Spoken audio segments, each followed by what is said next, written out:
নমস্কার বন্ধুরা, প্রত্যাশায় আপনাদের স্বাগত। তো আজকে আমি আপনাদের জন্য একটা ভিডিও নিয়ে এসেছি, খুব ইম্পর্টেন্ট ভিডিও। অনেকেই দীর্ঘদিন ধরে প্রশ্ন করছিলেন যে যারা পুকুর ছাড়া বড় চৌবাচ্চা বা বায়োফ্লগের মাধ্যমে বা ছোট জলাশয়ের মধ্যে আপনারা মাছের চাষ করতে চান এবং সেই মাছের চাষগুলো কি করা সম্ভব এবং করলেও কি কি ধরনের মাছের চাষ করলে অধিক লাভ পাওয়া যাবে, তো তাদের জন্য এই ভিডিওটা আমরা করেছি। ভিডিওটা শেষ পর্যন্ত দেখুন, আশা করছি আপনাদের ভালো লাগবে।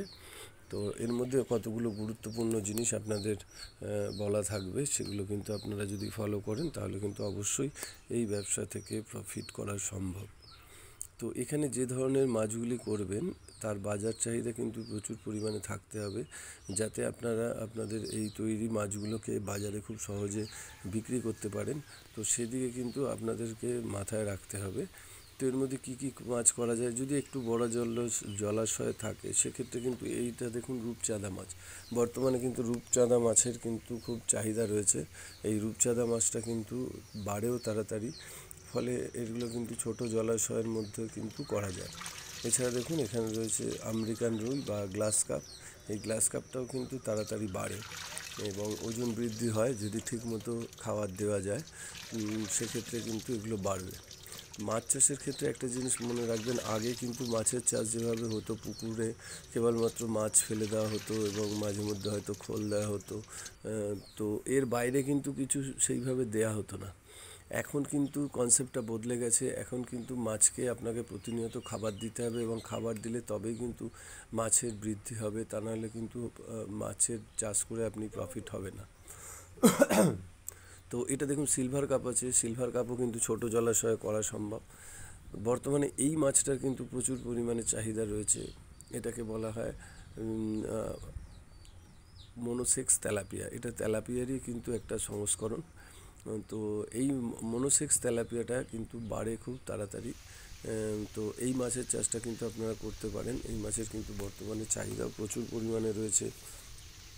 ফলে এই মাছটা যদি আপনারা ঠিকভাবে করতে পারেন কিন্তু মোটামুটি আপনারা 2 থেকে 3 মাসে কিন্তু বাজারজাত করতে পারবেন, 2 থেকে 3 মাসের মধ্যে। এছাড়া দেখুন এই যে মাছটা রয়েছে, এই মাগুরটাকেও কিন্তু আপনারা করতে পারেন। এই মাগুর মাছ কিন্তু অল্প জলাশয়ে হওয়া সম্ভব। বায়োফ্লগ বা ছোট চৌবাচ্চাতেও কিন্তু এই মাগুর মাছের চাষ আপনারা করতে পারেন।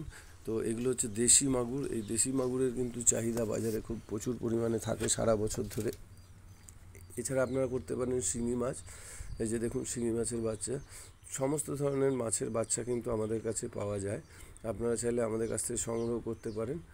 এছাড়াও আপনারা আপনাদের আশেপাশে যদি কোথাও এই ধরনের মাছের বাজার থেকে থাকে, তো সেখানে বা কোনো ফার্ম থেকেও কিন্তু আপনারা এই ধরনের মাছের বাচ্চা আপনারা সংগ্রহ করতে পারেন।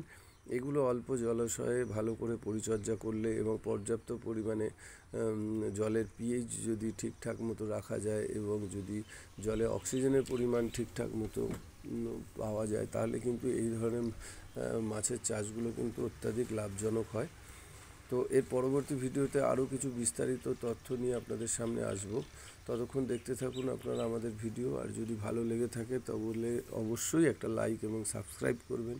যদি কিছু জানার প্রশ্ন থাকে তাহলে আমাদেরকে আপনারা লিখে জানাতে পারেন।